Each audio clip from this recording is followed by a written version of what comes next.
አብጌል አልተሻለሽም አይደለም? ምን ከሃዲ ነው? ይኸው ማርቲ አላልኩሽም? አልተሻላትም። አሁንም እያመማት ነው። እያመመሽ ነው አይደለም?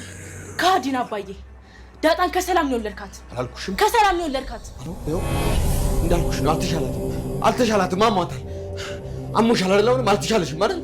አላመመኝም እማዬ። ወደ ውጭ ሊድ ያልኩት ይሄ ግፍ መሸከም አቅቶኝ ነው። አባቴ በጣም ከድካሙ የተነሳ ዳጣ ብቻ የለችም፣ ሰላም አሁን የወለደችው የራሱ ልጅ ነው እማዬ፣ የራሱ ልጅ ነው። አቢጌል አይሆንም አልኩሽ አቢጌል። አይደለም እማዬ፣ እኔም ሁለተኛ አባቴ ብዬ አልጠራውም። አንቺን ብትሆኚ ባሌ ብለሽ እንዳትጠሪው። ከዚህ ከሃዲ ጋር ድጋሚ እንዳትተኝ። ተነሽ እማዬ፣ ተነሽ። ውጣ አባዬ፣ ተነስ፣ ውጣ። ተነስ አባዬ፣ ውጣ። የተደበቀው ፈነዳ። አቢጌል ቦምቡን አፈነዳችው በመጠጥ ተነሳሽነት። አቢጌል የድብቁን ሚስጥር አጀንዳ አወጣችው። በህልም ነው በእውን? እስኪ እናንተ ገምቱ። እጅግ ለማመን የሚከብድ አቢጌል እንደዛ ስትጨነቅበት፣ እንደዛ ስትወረተረትበት፣ ደስታዋን አታ፣ ሰላሟን አታ፣ መረጋጋት አቅቷት የከረመችበትን ጭንቀት እንዴት እንዲህ ሊፈጠር ቻለ? ሰላም የተከበራችሁና የተወደዳችሁ ውድ ቤተሰቦች፣ የእውነት አቢጌል አሟታልን? የእውነት አቢጌል መድኃኒት ጠንቋይ ቤት በመሄድ ያረገችው ድርጊት ነው አቢጌልን እንዲህ አይምሮዋን እንዲነካት ያደረጋትን? ወደ ቀልቧ ወደ በፊት የአቢጌል ጸባይዋ እንድትመለስ የተደረገ መድኃኒት ነው እንደዚህ አይምሮዋን አስቶ አባቷን በዚያ ልክ ሂዳ በድፍረት የተናገረችው? ቅዠት ነው? እውነት ነው? ሀሰት? ህልም ነው ወይስ እውነት ነው የሚለው ብዙ አጓጊና ልብ አንጠልጣይ ነው። በጣም የሚያሳዝን መጨረሻ። ደሬ እንደዛ ተወረትርቶ ሰላሙን አጥቶ የከረበበት እውነት እንደዚህ ሲፈነዳ እንዴት ያናድዳል። አልናገርም ሳይሆን ጊዜና ሰዓት ነው የምፈልገው። አመቻችቼ ነግራታለሁ። ሁሉም ድብልቅልቁ ከመውጣቱ በፊት እኔ ነግራታለሁ። ቀን ስጭኝ፣ ጊዜ ጨምርልኝ እያለ ቢነግራትም አሁን ግን ድብልቅልቁን አወጣችው። ዳጣ ብቻ ሳትሆን የተወለደው ልጅ ያባዬ ነው። ካዲ ነህ፣ ሁላችንም ክደህናል። እማዬን በቁሟ ገለሃታል። ስታምን ስታከብርህ፣ ታምና ስትገኝልህ፣ በአምስት ጣቷ በእምነቷ ልክ ስትፈርምልህ፣ አንተ ግን ከዳሃት።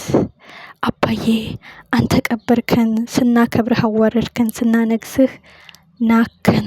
እማዬኔ ውጪ፣ የአባዬን ጉድና ሚስጥር ወቂ፣ አይንሽን ግለጪ፣ ከእንቅልፍሽ ንቂ። እንዴት ያናድዳል ሁኔታ። አቢጌል በነገራችሁ ላይ ይህ ነገር ቅዠት አይመስልም፣ እውነትም ይመስላል። ምክንያቱም በመጠጥ ተነሳስታ ናታንን እንኳን ክፉ ተናግረው የማታውቀው ነው። ውጣልኝ፣ ከህይወቴ ውጣ፣ ይህ ሁሉ ያንተ መንስኤ ነው።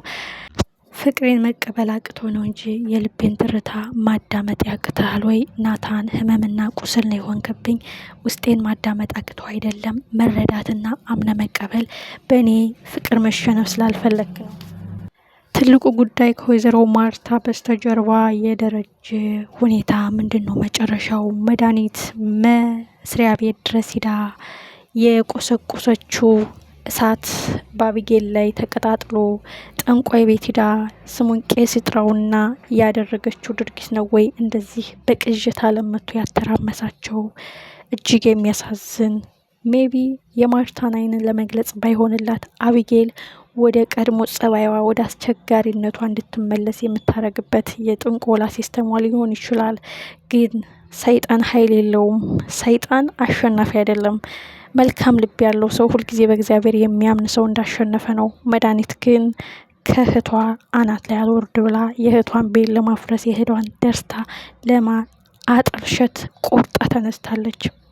አቢጌልም የበፊቷ ጸባይዋ እንዲመለስ የምታረገው ግብግብም ይመስላል።